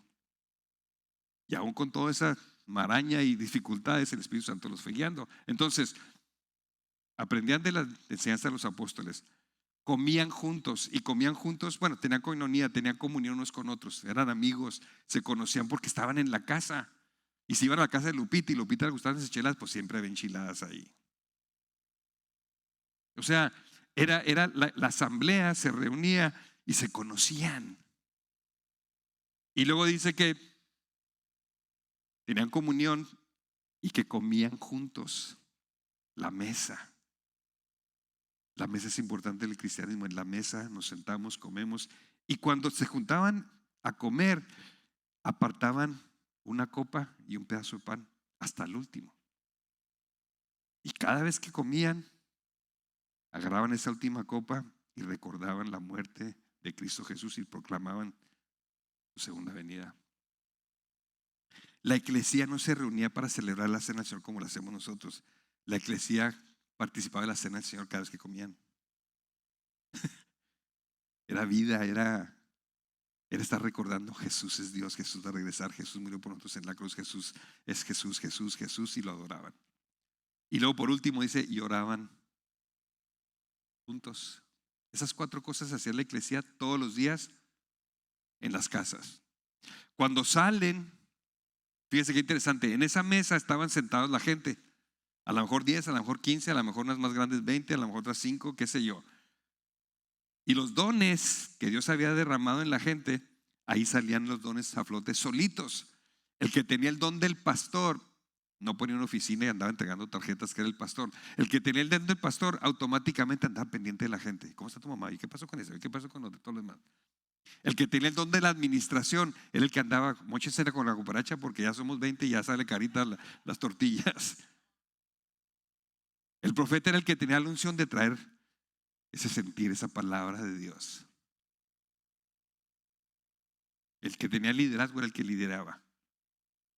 Era natural. Era un cuerpo, como nos enseña la Biblia, el cuerpo de Cristo. Cada miembro era importante, cada quien se desarrollaba conforme iban viviendo. Cuando se van al templo, se sientan y llegan, ven el altar. ¿Dónde está el sacerdote, la sacerdotisa? La figura que sale es la del pastor. Por naturalidad, porque el pastor es el que anda pendiente de las ovejas. Entonces el pastor dice, no, ¿saben qué? Mire, cálmenla, vamos haciendo una cosa, vamos a poner sillas y esto y que el otro y todo lo demás. Y empieza una transición de la casa, de un organismo a una organización. Acá sí hay altar, acá no había altar, el altar estaba aquí adentro. Acá hay un templo, acá no había templo, el templo era cada persona y el Espíritu Santo habitaba en cada persona. Acá todos eran responsables de investigar qué estaban diciendo los apóstoles y qué cartas estaban escribiendo, y cada quien aportaba y decía y opinaba. Acá el pastor toma la responsabilidad y ahora se convierte en uno que da el mensaje. Si le agrega otro factor, que conforme va creciendo todo esto, la Iglesia Católica Romana, qué curioso, la liga con Roma, la Iglesia Católica Romana empieza a tomar liderazgo, empieza a tomar mayoría, y luego empiezan a conformarse una mezcla de vestimenta y de liturgia, como en los templos. Se empiezan a vestir con sotanas, con un gorro, queman incienso, le dan énfasis al altar. La gente se tiene que reverenciar cuando está en el altar, porque en la creencia de ellos Jesús está vivo ahí en un pedacito de pan, en una hostia. Y se hace la diferencia el clérigo y el laico, el profesional y los de segunda clase. Y al ratito el sacerdote se convierte en el intermediario, cuando en la mesa todos éramos compas. En la mesa llorábamos unos por otros y comíamos, y al último levantamos al Señor Jesús en la última copa, partíamos el pan. Cuando se parte el pan se discierne el cuerpo, porque el pan refleja, tiene la significancia que es el cuerpo de Cristo. Cuando yo agarro un pedazo, yo digo, yo soy parte de este cuerpo, el cuerpo de Cristo. Cuando me lo como, ya no nomás es un concepto, soy parte de, ya estoy integrado hasta físicamente con mis hermanos, porque somos un cuerpo, somos la iglesia, somos la asamblea. Es algo bien bonito. Ahorita tenemos que ponernos de acuerdo para celebrar la cena del Señor. Antes era esa comunión con el Señor todos los días, en las casas, pum, pum, pum, pum, pum. Era orgánico. Era lo que quieren los milenios ahorita. Los milenios no quieren venir aquí a esta liturgia y estas reglas. Hay una encuesta que se hizo en los milenios. Nosotros hemos estudiado 3 encuestas, investigaciones serias de universidades de los milenios en diferentes continentes. Interesante. Los milenios, ¿saben ustedes que el 70% quiere creer en Dios? La gente piensa que los milenios no quieren saber nada con Dios. No quieren saber nada con Dios como nosotros se los presentamos. Cerca del 70% sí quieren conocer a Dios, pero ellos dicen, yo quiero conocer un Dios de veras, un Dios vivo. No me metas en en tu cajoncito y que tengo que hacer esto y que hacer esto. Yo quiero experimentar a Dios, yo quiero sentir a Dios. Por eso se están abriendo tanto a tanta filosofía y tanta locura. No porque estén en contra de Cristo, sino porque quieren un Dios de contacto que nosotros ya no estamos ofreciendo. Digo como iglesias. Y digo, ¿por qué no estamos ofreciendo? Porque ellos nos ven, se pelean, se critican. Allá sale un pastor que se fue con la secretaria, acá sale otro con otro, se está robando, este está en un jet y dice, no. Yo quiero algo genuino, algo auténtico. Y eso abre la puerta para que se vayan a todas las filosofías que están agarrando. Pero si conocieran ellos el verdadero cristianismo, el orgánico, la eclesía y lo que está haciendo, caen pero se anillo al dedo.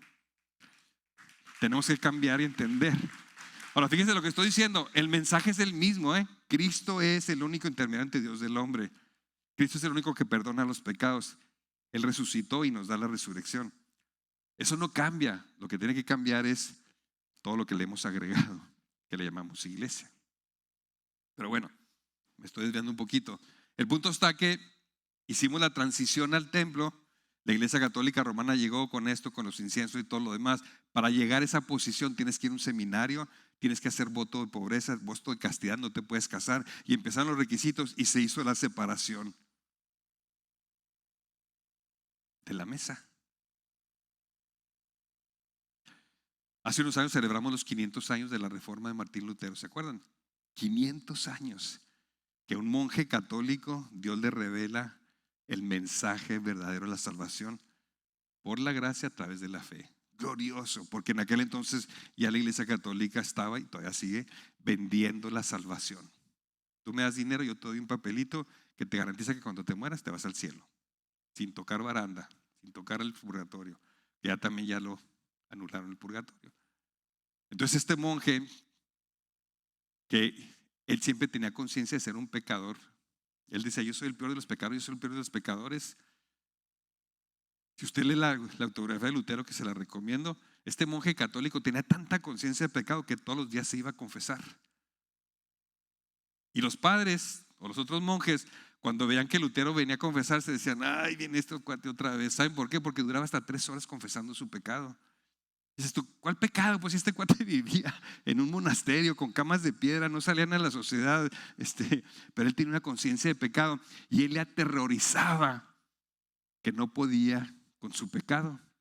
Y en su filosofía él se daba latigazos, porque él decía, yo tengo que pagar el precio de mi pecado, y se golpeaba y se golpeaba y se golpeaba. Una vez que él se va a confesar, llega tan desesperado que ya la gente se burlaba de él, según lo que dice la historia. Decían, ahí viene este que dura 3 horas confesando. Yo creo que estaba nomás ahí viendo sus pecados. ¿Cuáles? Pues no sé, pasó una mosca y se molestó y ya pecó contra la mosca y se sentía pecador, no sé. Un fraile, cuando llega, le pone de penitencia. ¿Sabe qué le puso de penitencia? De penitencia, para que Dios te perdone tus pecados, vas a leer la Biblia. Así estaba el concepto de la Biblia en aquel entonces en el monasticismo. Entonces le dice, vas a leer la Biblia. Entonces él, muy obediente porque era un hombre de ley, empezó a leer la Biblia. La palabra de Dios nunca regresa vacía. Y cuando empieza a leer la Biblia, empieza a encontrar la gracia. Empieza a encontrar el perdón de Dios, que Jesús murió por nuestros pecados y Él pagó la culpa. Empieza a darse cuenta que sus latigazos no suman nada. Empieza a darse cuenta que todo lo que Él buscaba para quitarse el pecado, Jesús se lo había quitado hace 2000 años si solamente creía en Él. Esa es la reforma. Y entonces lo que Él hace es que empieza a hablar con sus compañeros. Pues dice, oye, andamos mal.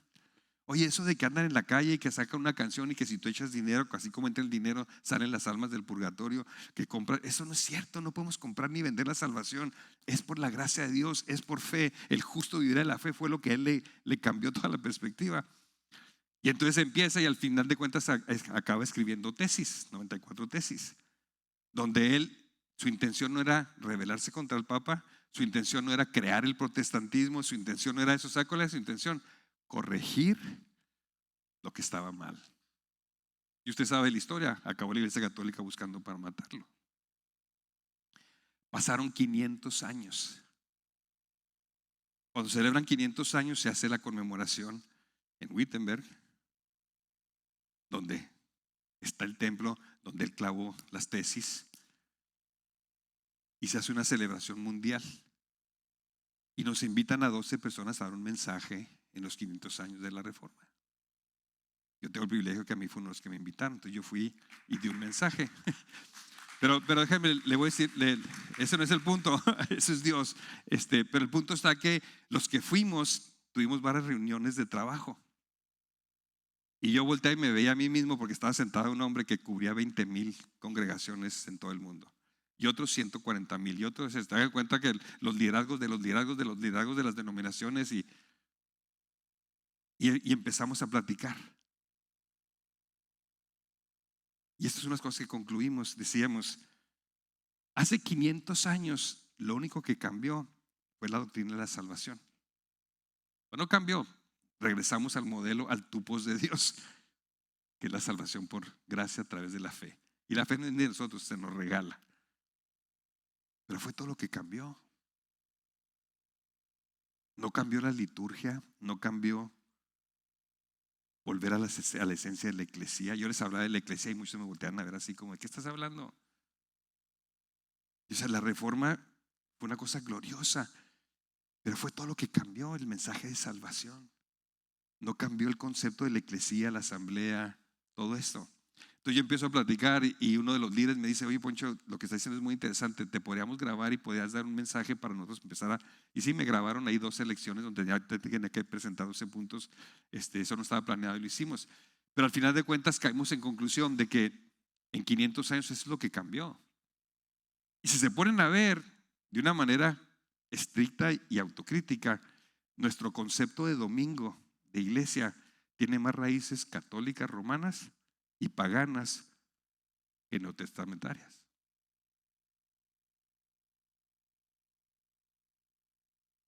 Como dicen, eches ese trompo a la uña. Lo que hacemos cada domingo, que decimos, voy a la iglesia del pastor fulano de tal, ya vine a la iglesia, ya cumplí el domingo porque fui a la iglesia. Y luego lo que hacemos como lo hacemos, ya cumplimos y el lunes no tiene nada que ver, ni el martes tampoco, porque ya fui el domingo, ya cumplí, como si fuera una religión. Todo ese sistema de un altar y esto y todo lo demás, todo ese sistema está más enraizado en el catolicismo romano y en los templos paganos que en la eclesía de Jesucristo, en la asamblea, en las casas. Qué curioso, ahorita en las congregaciones de todo el mundo tenemos un día que nos reunimos en las casas y el promedio en el mundo de los congregantes que se reúnen un día en las casas no pasa del 60%. Por más que los pastores hacen un intento, van y lo dejan de ir y todo lo demás. Pero todos estamos el domingo.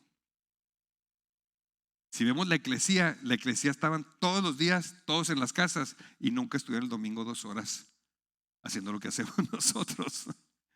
Fíjense cómo han cambiado las cosas. Dije que somos revolucionarios, no rebeldes. No estamos queriendo cambiar esto. No, y que quede muy claro. No, sigamos los domingos y hagamos lo que estamos haciendo, pero vamos ajustando términos y vamos enfocándonos en lo que es. Y sigamos disfrutando esto, porque esto es glorioso. Bendito Dios por los edificios, pero empecemos a entender, este no es el altar. El altar está aquí. Y es tan altar el lunes como el domingo. Y si el lunes yo ando diciendo malas palabras en el trabajo y luego me robo un lápiz y luego me paso una señal de tránsito y no pago mis impuestos, ¿de qué me sirve llegar a el altar de aquí y clamar a Dios y todo lo demás? Nos estamos autoengañando. No somos la eclesía, no somos auténticos, genuinos, gente de principios. Y caemos en el juego de ser iglesia. Con el debido respeto, y no todos estamos ahí. Cada vez conozco como esta congregación, una congregación hermosa. Pero tenemos que ajustarnos, tenemos que empezar a cambiar las cosas, ¿no? Bueno, por eso estamos ahora con la idea de que la iglesia es el domingo, cuando la asamblea no era. Entonces, originalmente la palabra no significaba un conjunto de personas que han sido entresacadas del mundo. La eclesía no tiene en sí tal sentido exclusivo. Es al revés, significa que han sido citados fuera de sus casas para ir a reunirse con Dios. Y esto, tanto en el uso griego como en el hebreo, es el sentido inclusivo, no exclusivo. Por eso cuando la eclesía funciona en la sociedad, por eso bendecimos a los lobos, los empezamos a llevar al reino para que empiecen a experimentar el reino. No los tenemos que sacar a traerlos aquí para que aquí empiecen a experimentar el reino. Claro que hay que traerlos porque aquí se sanan las heridas, se ministra, se le enseña la Biblia, se le enseña eso, se le enseña lo otro. Pero como decimos, ¿para qué? Para ser ministro del mercado allá. Entonces, ya terminamos o me quedan unas, Marinita. Tres corrientes históricas de la iglesia. Nomás, no, espérate, nomás la primera. Tres corrientes históricas de la iglesia. Mire cómo hemos venido cambiando. Una es la asamblea de los elegidos. El calvinismo, coetus electorum, después de que estaba en las casas y que salimos a los templos y luego se empezó a distorsionar todo esto, ha habido como intenciones de recuperar ciertas cosas y yo siento que Dios está trayendo esto y precisamente después de la pandemia, porque la pandemia nos sacudió a todos. Todos empezamos a decir, ¿cómo que cerraron? El gobierno cerró las iglesias. No, nunca cerró el gobierno de la iglesia porque no puede. Porque donde dos o tres se reúnen, ahí está la iglesia. Cerró los lugares de congregación por cuestión de salud, para no contagiarnos y tanta muerte que estaba sucediendo. No tiene nada que ver. Pero pastores, y yo se los digo porque anduvimos por todos lados en ese tiempo, pastores tristes, deprimidos porque no podían tener la reunión del domingo. Yo decía, hermano, ¿y entre semana? ¿Y si se juntan dos allá y dos allá? No, pues que no, tienen que venir y porque el templo y porque la presencia de Dios. Y digo, no, la iglesia es donde dos o tres se reúnen. Ahí está Jesús, ahí está la asamblea, ahí está la esencia de lo que Jesús está haciendo. Bueno, cuando se levanta lo que es el calvinismo, no estoy promoviendo ni en contra, pero se crea este contexto de los elegidos. Después viene los romanos, la iglesia cristiana, la iglesia católica romana, y empieza a manejar el corpus Christi, el cuerpo de Cristo, no más que también distorsionado. Y luego después viene lo que es la comunión de los santos, que es el Sanctorum Communion, que es el pensamiento protestante de que somos los santos, somos los que hemos sido llamados. Y empezamos a hacer eso. Nosotros sentimos desde ese punto de vista teológico, histórico, es que al final de cuentas los tres elementos, adelante, de la elección, de la institución y del cuerpo espiritual, los tres elementos, me pregunto yo y digo, ¿será que ahorita en estos tiempos esto es lo que está resultando ya? Por fin está resultando otra vez el tupos de Dios con el modelo original de eclesía. Es una buena pregunta que tenemos que contestar. Y ya para terminar, nomás déjenme mostrarle esto. Tenemos que regresar a la fuente y al plan de Dios, al tupos de Dios. Haz todas las cosas conforme el modelo que te fue mostrado. Tenemos que hacer un intento serio de volver a los principios sencillos, naturales, sin dejar muchas de las cosas que hacemos. Acuérdense, no somos revolucionarios, no estamos, muera la iglesia de los domingos. No, que continuemos los domingos, pero vamos dándole el giro que debemos de darle de acuerdo al modelo de Dios. Al final de cuentas, ese es nuestro llamado y nuestro privilegio, ¿no? Ser la eclesía de Dios bajo el señorío de Jesús para discipular naciones, para gloria y honra de su nombre. Al final de cuentas, déjenme presentarle otro esquema. Mateo 28:10, toda autoridad me ha sido, vayan y discipulen naciones. Apocalipsis 21, ¿se acuerdan que lo vimos? Porque va a llegar aquel día en Apocalipsis, cuando esté la nueva Jerusalén, que las naciones vamos a ir y vamos a entregarle la gloria y la honra de las naciones. ¿Cuál es el engranaje que se necesita para conectar con para que se empiece a mover? La eclesía. Si la eclesía está ausente, ¿cómo vamos a llegar ese día a darle la honra y la gloria a las naciones si nos estamos peleando como iglesias en cada ciudad de la faz de la tierra y no hemos entendido el concepto de reino, no hemos entendido el concepto de lo que Dios está hablando? Hermanitos, lo que Dios está haciendo ahorita, que queremos que Jesús sentir en todo el mundo. Tengo el privilegio de bajar a los 5 continentes.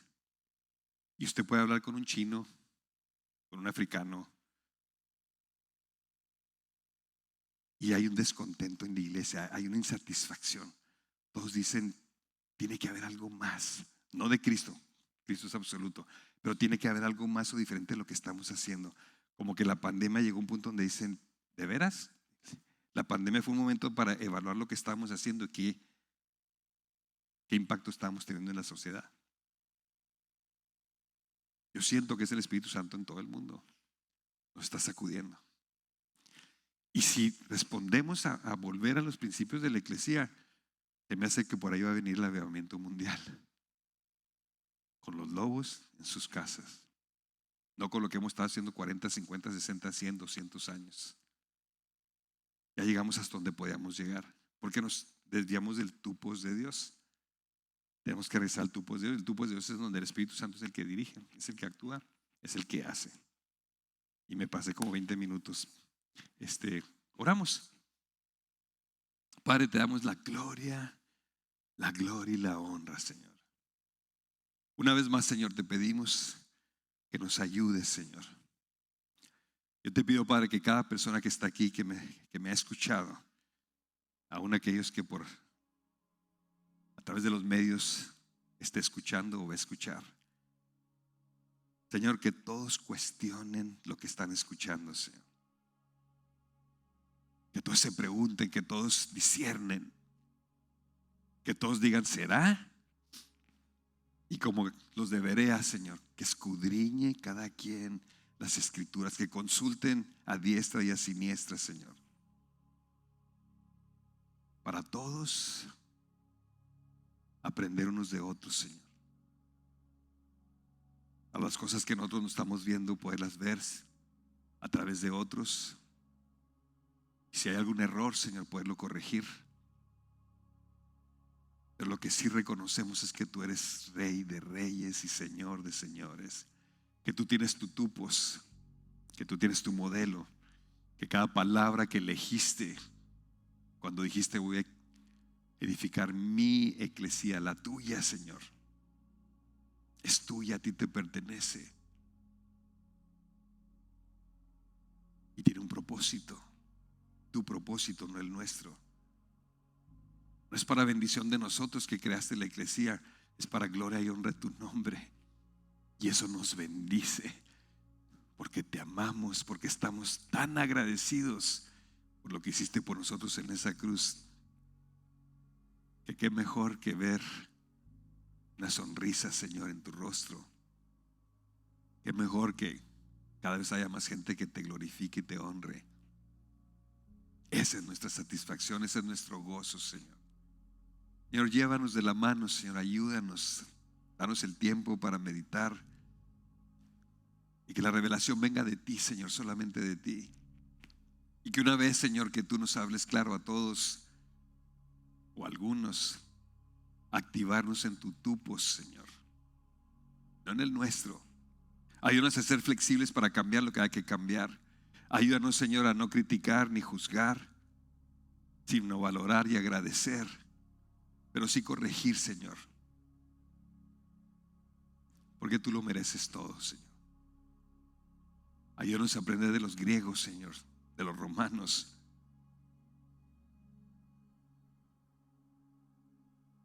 Porque tú diste tu vida por el mundo. De tal manera amaste al mundo que enviaste a tu único hijo a morir por ese mundo. Aquí estamos en el mundo, Señor. Qué honor y qué privilegio traer tu gloria, tu honra, tu reino. Señor, yo bendigo, Señora, al pastor Arturo. Bendigo al liderazgo de esta congregación, Señor.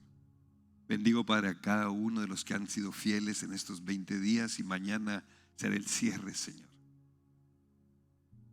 Bendigo sus vidas, no nomás como congregación, sino sus vidas, la vida de cada uno el lunes, la vida de cada uno el martes y el miércoles y el jueves y el viernes y el sábado, la vida en sus trabajos,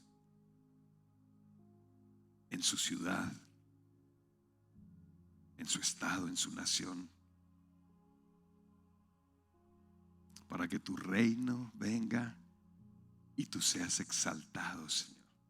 Que ese día, Señor, que no entendemos en su perfección, pero ese día de Apocalipsis 21 podamos venir todos como naciones a darte la gloria y la honra de nuestras naciones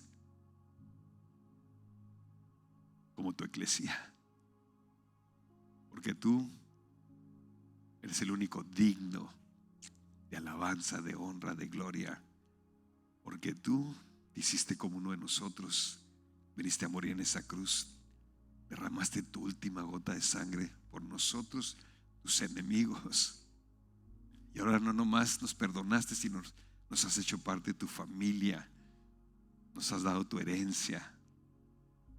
¿Qué más, Señor? ¿Qué más podemos desear? Lo único que nos queda es agradecerte por el resto de nuestro existir y buscar que otros tengan la misma dicha, el mismo privilegio, el mismo gozo, la misma gratitud, porque tú lo mereces, Señor. En el nombre glorioso y precioso de Cristo Jesús. Amén. Amén. Que Dios los bendiga, hermanitos. Que Dios los bendiga.